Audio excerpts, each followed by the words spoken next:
Como habíamos anunciado, estamos en la cabina de RPP con el ex primer ministro Pedro Cateriano, que es un abogado y autor de libros que se venden con mucha profusión sobre temas políticos y jurídicos. Señor Cateriano, buenas noches. Buenas noches, Fernando. Estamos ante una querella en torno a la Fiscalía y a la defensa legal del presidente Pedro Castillo sobre un tema que, dada la gravedad de nuestras dificultades, parece escandaloso. ¿Dónde debe tener lugar esta diligencia fiscal? Puesto que el abogado se empecina en decir que su patrocinado, Pedro Castillo, tiene el derecho a elegir el lugar y que ha elegido el Palacio de Gobierno y no la sede fiscal. Lo que habría que recordar, Fernando, es que durante la campaña presidencial el presidente Castillo ofreció liderar la lucha contra la corrupción.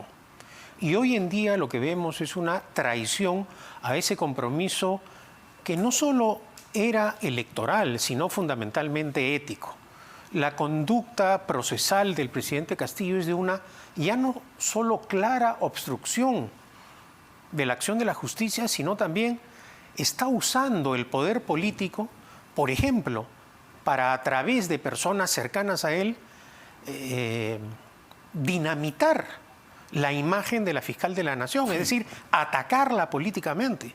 Y ya esto constituye algo mucho más grave. Tal vez esa sea una de las razones por las cuales la fiscal de la Nación el día de hoy abiertamente lo ha dicho, que ella va a cumplir el papel y ejercer las facultades que la Constitución y la ley establecen. En un contexto tan grave como el que estamos atravesando, en donde hay un proceso de descomposición en el gobierno, también una penosa actuación del Congreso, creo que la tarea de defender el orden constitucional y democrático está en manos de la Fiscalía de la Nación y del Poder Judicial. Por esa razón creo que hay que apoyar decididamente el rol que está desempeñando la Fiscal de la Nación. En este contexto de incertidumbre hemos tomado conocimiento esta mañana del retiro de Aníbal Torres como primer ministro. ¿Qué balance hace usted de los 6 meses o poco más que ha pasado en esa función, que usted conoce bien por haberla ejercido en 2 oportunidades? En términos políticos y económicos, creo que el balance es sumamente negativo, absolutamente censurable, desde el elogio a Hitler, pasando por el desafío al Congreso, porque no hay que olvidar que durante su interpelación les dijo a los congresistas: a ver, censúrense, censúrenme, atrévanse a censurarme. Cosa que no hicieron. Cosa que no hicieron. Se atrevieron a hacer, sí. Cosa que no hicieron. Y finalmente, la ineptitud en la gestión pública. Las cifras de la ejecución presupuestal son realmente calamitosas. Es absolutamente imperdonable que en un contexto de crisis, un Estado que tiene dinero, que podría utilizar esos recursos económicos en beneficio de los menos favorecidos de la población, no gaste ese dinero. Entonces creo que el balance es absolutamente censurable. Por otra parte, usted ha insistido siempre en que el objetivo de la política, la acción política, es mejorar la calidad de vida de los peruanos y en esta mejora hallar las bases de la unidad de nuestra nación. Todas estas querellas jurídicas están distrayéndonos de la realidad económica del país, es decir, del empleo, de la inflación, del agua, del gas, de la producción minera, etcétera.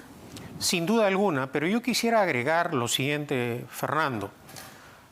En nuestra historia republicana no hemos tenido nunca esta inestabilidad política.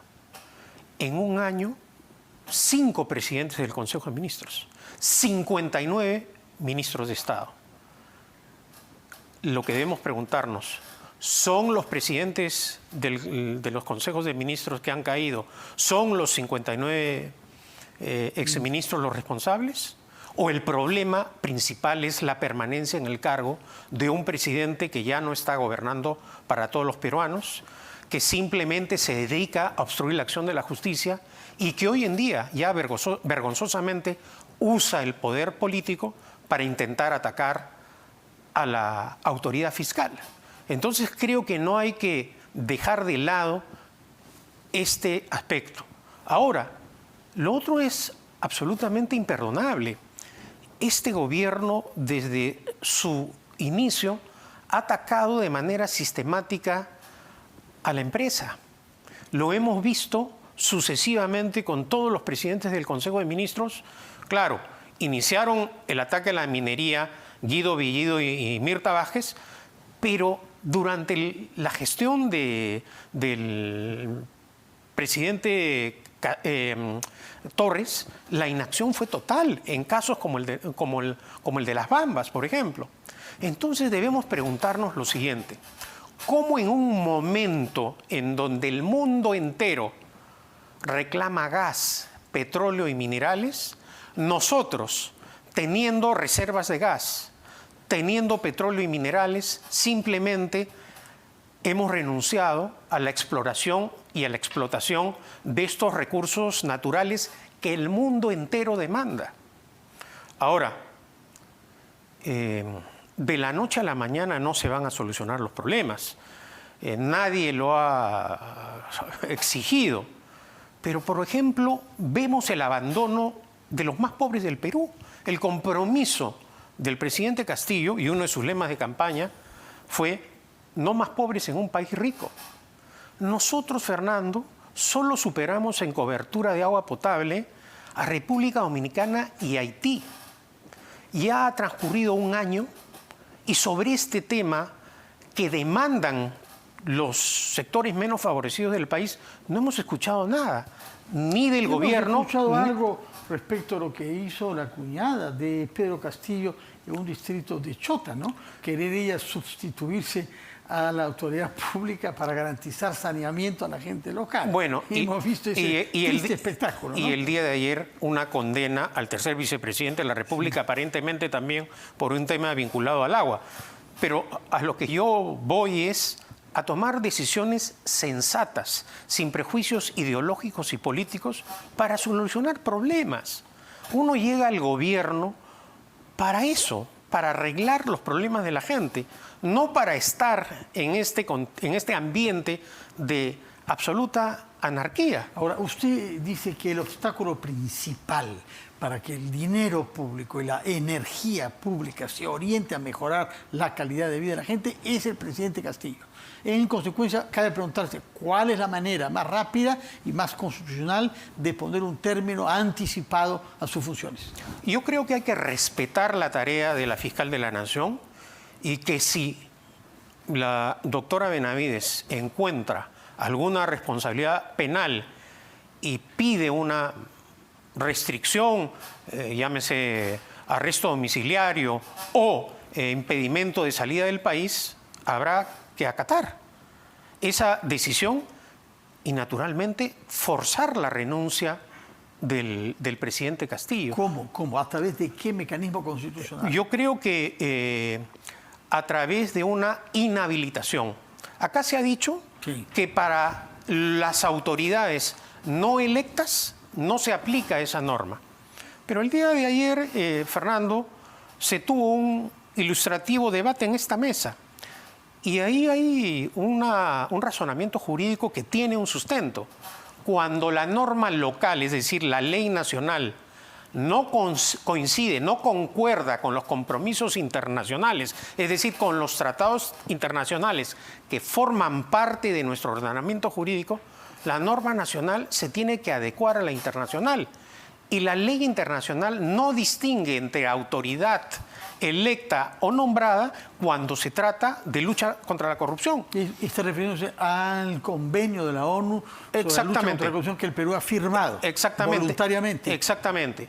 Entonces, yo creo y reitero que en este caso hay que confiar en la acción de la Fiscalía de la Nación, porque, reitero, lamentablemente el Congreso no ha estado a la altura de las circunstancias en un momento tan dramático, tan doloroso para el país como el que estamos pasando. Si es que la Fiscalía decidiera imponer medidas de restricción a la libertad de Pedro Castillo, impedimento de salida, comparecencia, etcétera, ¿qué consecuencia política se debe sacar? ¿Cuál es la vía para que de ese hecho judicial pasemos a una decisión política? Pasaríamos a una situación en donde el Parlamento se debería debatir la suspensión en el ejercicio de las funciones y posteriormente la inhabilitación.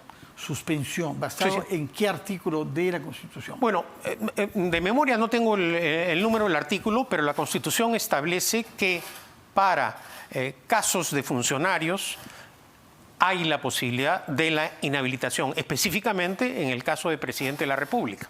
De inhabilitación. Exacta, que implica una suspensión. De acuerdo. Pero, una vez que Castillo, si fuera el caso, partiese, ¿qué es necesario cambiar en nuestra institucionalidad para que las elecciones no conduzcan a lo mismo que produjeron el año pasado? Fragmentación del voto, postulación de una gente que no estaba preparada y finalmente salió elegido por descarte el señor Pedro Castillo después de haber obtenido la más baja votación de nuestra historia en la primera vuelta electoral. Bueno, creo que el Parlamento tendría que priorizar en su agenda, cosa que hasta ahora no ha hecho, las reformas importantes. Dicho sea de paso, yo me permito ahora señalar lo siguiente. Creo que una eventual suspensión e inhabilitación del presidente Castillo no debería acceder a la presidencia de la República la señora Dina Boluarte. Creo que ella, a diferencia del presidente, que es irresponsable políticamente, ha formado parte de este gobierno desde su inicio y ha avalado políticamente todas las violaciones del orden constitucional a lo largo de estos meses. Y no sería una garantía para una adecuada transición en donde ese gobierno debería discutir con el Congreso las reformas. Ahora hay que señalar lo siguiente. Si caen el presidente Castillo y la vicepresidenta Boluarte y asume la presidencia, el presidente del Congreso, se tienen que convocar a elecciones generales, no solamente a elecciones presidenciales. Creo que ya hasta Keiko Fujimori terminó por adoptar. Sí, bueno, pero ¿no? Todavía hay un sector en el Parlamento sí, que malinterpreta este precepto constitucional. Sí. Ahora, hay reformas que son necesarias: restituir el Senado, cerrar la vía del artículo 117 de la Constitución respecto a la incapacidad moral permanente del presidente. Creo que hay que restablecer establecer el juicio político. ¿Sigue siendo hostil a la aplicación de ese concepto constitucional porque le parece que es impreciso y que se ha usado de una manera? No es impreciso.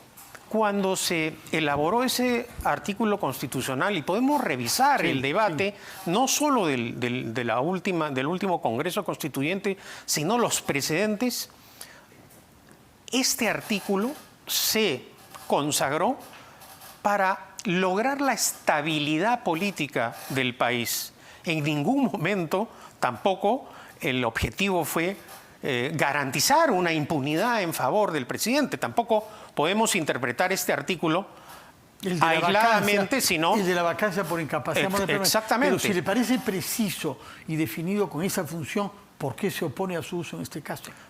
Bueno, me opongo al uso, a la aplicación, mejor dicho, porque soy coherente con la lógica jurídica que he mantenido a lo largo del tiempo cuando se planteó la vacancia contra Kuczynski, contra el presidente Vizcarra. En nuestro esquema constitucional no hay una revocatoria del mandato presidencial. Pero así como creo que esa no es la salida, acabo de plantearle lo que sería una vía para salir de este atolladero constitucional y político, que sería respetar y acatar el pedido de la Fiscalía con amparo judicial, lo cual abriría la posibilidad para que Castillo salga del poder y finalmente encontremos una salida a esta crítica situación, Fernando. Hechas las reformas que usted preconiza, pero permanece el problema de los partidos. ¿Por qué tenemos partidos tan endebles, tan sometidos a un jefe o dueño, tan carentes de una visión del país y de nuestro desarrollo que les permita dialogar y buscar consensos justamente? Por dos razones, porque somos un país sin cultura democrática y conciencia constitucional. A lo largo de nuestra historia lo que han prevalecido son las dictaduras y no los gobiernos democráticos. De otro lado, creo que ha afectado mucho la credibilidad y la confianza de los partidos en la ciudadanía en general, los escándalos de corrupción del presidente Toledo, del presidente García, del presidente Castillo. Entonces, sin dejar de lado las acusaciones e investigaciones contra los otros expresidentes. Si a eso le sumamos el financiamiento ilegal a las campañas, la falta de prácticas democráticas internas en los partidos, ¿qué ha traído como consecuencia esto?